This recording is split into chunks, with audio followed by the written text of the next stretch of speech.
Alors, l'actu du jour en Formule 1. Avant de commencer, je vous rappelle que les news proviennent de ma chaîne principale sur la Formule 1, Type F1. Et il y a aussi mon Twitch, vous pouvez vous abonner. On parle de F1 sur ces deux chaînes de façon constante et régulière. Les liens sont dans la description. Bon visionnage. Ciao.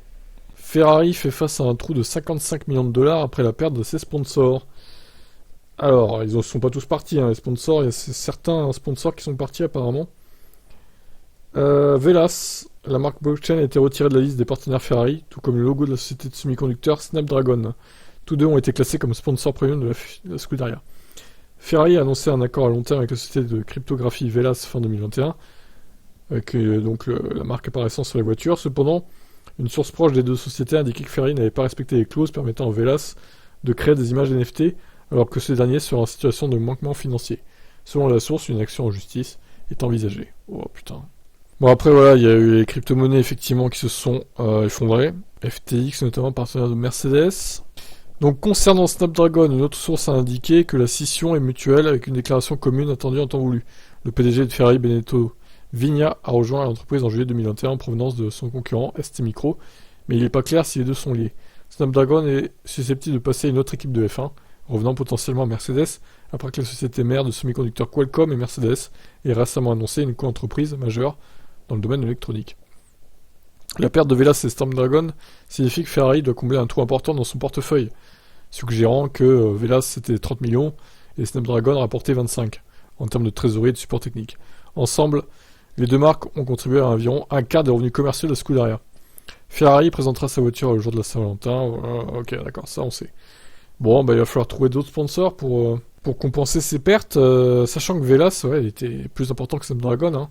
Il était sur les longs arrière et tout, quand même, donc c'est pas rien. Je suis d'ailleurs assez étonné par contre qu'il y ait si peu d'écart entre les deux, vu que Velas avait un plus gros emplacement sur la voiture. Mais bon, bref, au pire, voilà. Ils ont perdu entre 50 et 55 millions de dollars, quoi. Bon, après, c'est Ferrari, hein. Je pense qu'ils ont quand même des sponsors facilement. Ça devrait aller. C'est pas As non plus, quoi. Allez, je vous laisse commenter. Alors, Kovalainen, il mise sur Max en 2023 encore. Aucune combinaison d'équipe et de pilote peut battre Verstappen. Il est dans la forme de sa vie, il n'y a aucun doute là-dessus. Je suis un fan d'Hamilton, déclarait Kovalainen donc, car j'étais son coéquipier, je l'ai vu grandir et performer. J'ai vu les données, je sais ce qu'il faut pour être à ce niveau. La raison pour laquelle je dis Max, c'est pas parce qu'il est assis en ce moment ici, en tant que champion du monde, mais simplement parce que son équipe et lui-même sont dans une telle forme que je ne vois aucune autre combinaison d'équipe ou de pilote qui puisse battre ça. Kovalainen qui a couru pour McLaren en 2008 et 2009 en tant qu'équipier d'Hamilton. Lors de sa première année au sein de la formation, son équipier Hamilton est allé directement chercher le titre, tandis que Kovalainen lui-même n'a pas dépassé la 7ème place au championnat du monde. L'année suivante, Hamilton a terminé 5ème du championnat, tandis que Kovalainen a terminé 12ème. Il n'était pas très bon, Kovalainen quand même. Hein. Je pense que parmi les 3 Finlandais qu'il y a eu là récemment, c'est-à-dire Raikkonen, Bottas et Kovalainen, je pense que c'était le pire Kovalainen. Hein. J'ai vu beaucoup d'équipes aller et venir en Formule 1. Comme Max l'a dit, elles travaillent depuis de nombreuses années. C'était pas toujours facile et la voiture n'était pas compétitive. Ils ont simplement continué à avancer et à avancer. Il faut beaucoup de cran pour faire ça. Il n'y a pas beaucoup d'équipes qui peuvent le faire. Mercedes l'a fait d'une certaine façon.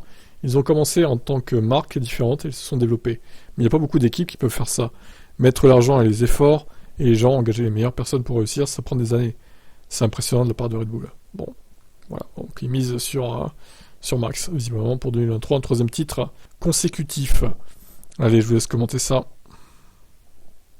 Mick Schumacher écarte l'idée de participer à des courses dans d'autres disciplines que la F1. Il a pourtant été mis sur la touche pendant au moins un an en tant que pilote de réserve Mercedes.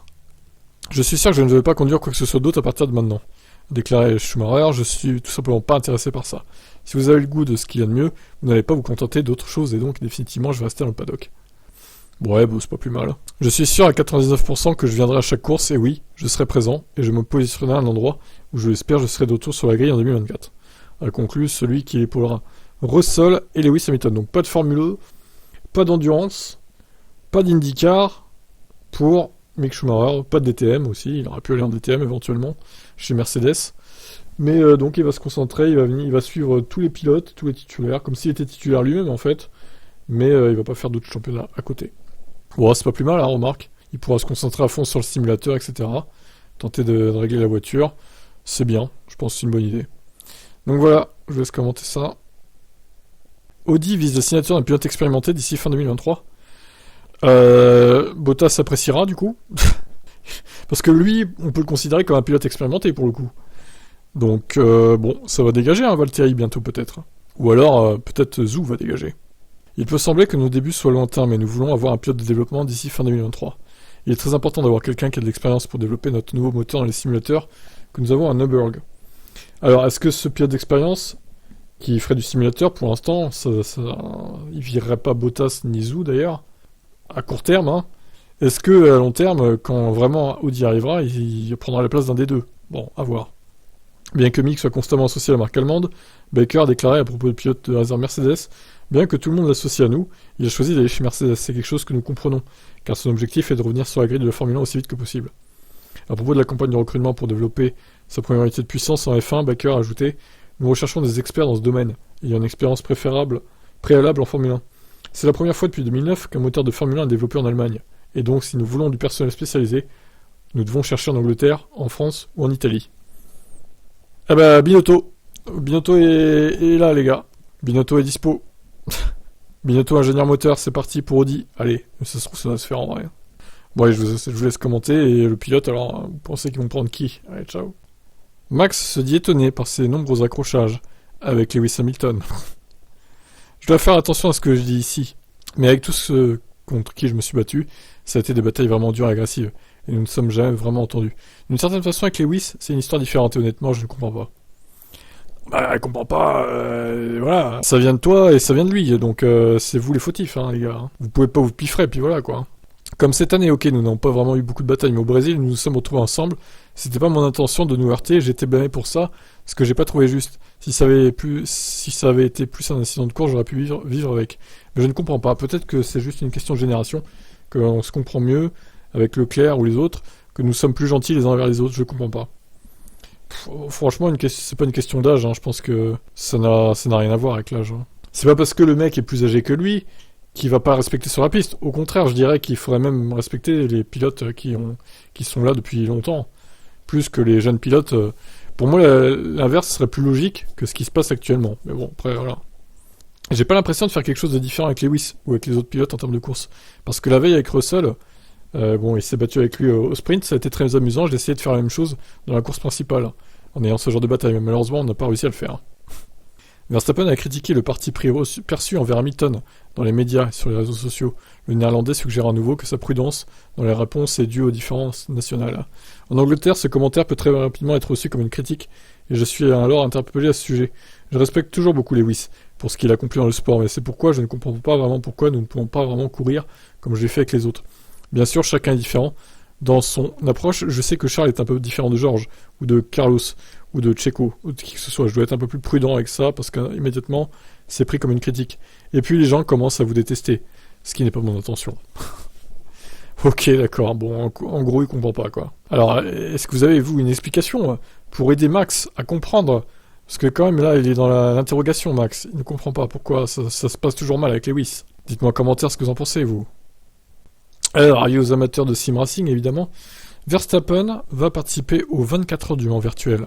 Il a un simulateur à la maison, et au nom de l'équipe Redline, le néerlandais participe régulièrement à diverses courses de simulation. Plus récemment, par exemple, Verstappen a participé aux 6 heures de Spa et aux 500 miles de Sebring. Le canal Twitter Verstappen.com a annoncé que Verstappen participera aux 24 heures du Mans virtuel avec le team Redline, donc le 14 janvier 2023. La course virtuelle aura lieu les week-ends du 14 et 15 janvier et pourra être suivie en direct sur les chaînes de la plateforme. Magnifique image avec le team radio et tout. Quel montage incroyable. Donc voilà. Est-ce que Supermax va gagner les 24 heures du Mans virtuel, du coup, à défaut de participer au vrai? Pour l'instant, il se concentre sur sa carrière, hein, normal. Sa carrière en Formule 1 est plus importante que l'endurance. Il a le temps pour ça. Voilà, est-ce que vous suivrez du coup son aventure? Dites-moi en commentaire si ça vous intéresse. Allez, bye bye. Piastri s'attend à nouer une forte relation avec Norris chez McLaren. Futur équipier, 2 jeunes pilotes chez McLaren, dont un tout jeune qui n'a aucune expérience en Formule 1. Je connais pas très bien Lando, je lui ai parlé quelques fois ou très brièvement, nous avons quelques amis en commun, mais oui, j'ai hâte de le connaître à la fois personnellement et professionnellement. Je pense que nos carrières juniors ont été assez similaires, il a évidemment aussi prouvé en F1 qu'il est un pilote très compétent et très fort. J'ai hâte de pouvoir montrer ce que je vaux, Mais il y aura sans aucun doute des choses à apprendre en cours de route. Et je pense que Lando est un coéquipier très fort pour pouvoir apprendre. Je pense que ce sera une bonne relation de travail. Nous avons à peu près le même âge, et nous avons quelques amis en commun, comme je l'ai dit, donc je suis convaincu que nous pourrons bien travailler ensemble. Et pousser l'équipe vers l'avant. Une grande partie de l'histoire de McLaren et une bonne partie de leur victoire en championnat ont eu lieu quand j'étais très jeune, voire quand j'étais pas né. Donc bien sûr, c'est une chose que je souhaite ramener à l'équipe. C'est quelque chose que je garde à l'esprit, le fait de rejoindre une équipe très prestigieuse avec beaucoup de succès et un excellent pédigré. C'est excitant et ils m'ont offert une opportunité fantastique. Je pense que l'équipe est très motivée pour revenir à l'avant de la grille, tout comme moi. Je ne veux pas être un F1 pour faire de la figuration, je veux faire de mon mieux et essayer de gagner un peu de choses au cours de mon passage. Pour moi, la chose la plus importante et que j'attends avec impatience, c'est d'arriver sur la grille. Mais aussi d'essayer d'écrire un nouveau chapitre de succès pour moi et l'équipe. Très bien, Piastri, écoute, on te souhaite le meilleur chez McLaren évidemment, on verra ce qu'il vaut face à Norris. Norris qui a terrassé Ricciardo ces 2 dernières saisons. Allez, je vous laisse commenter. Horner, je n'ai pas l'intention de raccrocher de sitôt, déclare Christian. On va en bouffer du Horner encore. Hein. Oh là là, vous êtes pas prêts. Hein. Alors, il est chez Red Bull depuis 2005 quand même. Mon cœur est ici, mon engagement est ici, le prochain défi est celui des groupes motopropulseurs. Nous avons réuni un tout nouveau groupe de personnes pour affronter certains des meilleurs fabricants de moteurs au monde en tant que filiale d'une société de boissons énergétiques. C'est énorme et ça me fait me lever tôt le matin, il y a encore beaucoup de choses à faire. J'ai toujours faim pour accomplir encore plus. Lorsque Ecclestone était le grand patron de la F1, il était suggéré qu'Horner puisse être façonné en un éventuel successeur pour son poste. Mais Horner a expliqué « J'ai toujours ce feu de la compétition qui brûle en moi pour l'instant, j'aime trop la compétition pour laisser tomber, et je suis toujours le plus jeune PDG directeur d'équipe du sport. Donc il me reste encore quelques années à tirer. Je n'ai pas l'intention de raccrocher de sitôt. » Quel âge il a lui d'ailleurs? Christian Horner, il a... Attendez, 49. 49 ans, ah, ça va, hein. Effectivement, donc il est arrivé il y a 17 ans, 18. Donc il est arrivé à 31 ans, putain. Il était tellement jeune à l'époque. Et Toto Wolff a 50 ans. Ah, il est un tout petit peu plus vieux, ouais, effectivement. 1m96. Bah dis donc, le géant Toto Wolff. Ok, bon bah effectivement, Horner il est là pour un moment, visiblement. Allez, je vous laisse commenter. Marco se dit optimiste et ne se plaint pas de la pénalité qu'a eu Red Bull. Verstappen s'améliore encore. Nous sommes bien sûr coincés avec cette déduction de temps de soufflerie, ça signifie que l'équipe doit travailler très efficacement. Tout ce que nous essayons doit faire mouche immédiatement. Heureusement, les changements techniques pour l'année prochaine ne sont pas très importants. Ça signifie que nous avons déjà un bon package de base. Même si le temps de soufflerie est réduit et il est favorable à Red Bull, Marco pense qu'il peut balayer les plus grandes déceptions avec Verstappen, l'arme de Red Bull, qui était irréprochable l'année dernière et a réalisé une saison record. L'équipe reste soudée et Max s'améliore encore légèrement. C'est pourquoi je pense que nous pouvons déjà commencer cette saison avec un optimisme prudent. Marco affirme que le concept de la nouvelle voiture est déjà prêt, mais le travail sur la nouvelle voiture va se poursuivre jusqu'au dernier moment. Au moins, nous pouvons nous baser sur une voiture de 2022 réussie. Bah oui, ça c'est sûr. Hein. Donc chez Red Bull, on est confiant malgré les temps de pénalité, enfin les temps d'aérodynamique en moins par rapport aux autres, quoi. On verra ce qu'il en est dès les premiers essais privés à Bahreïn, début mars. Fin février même plutôt. Allez, ciao.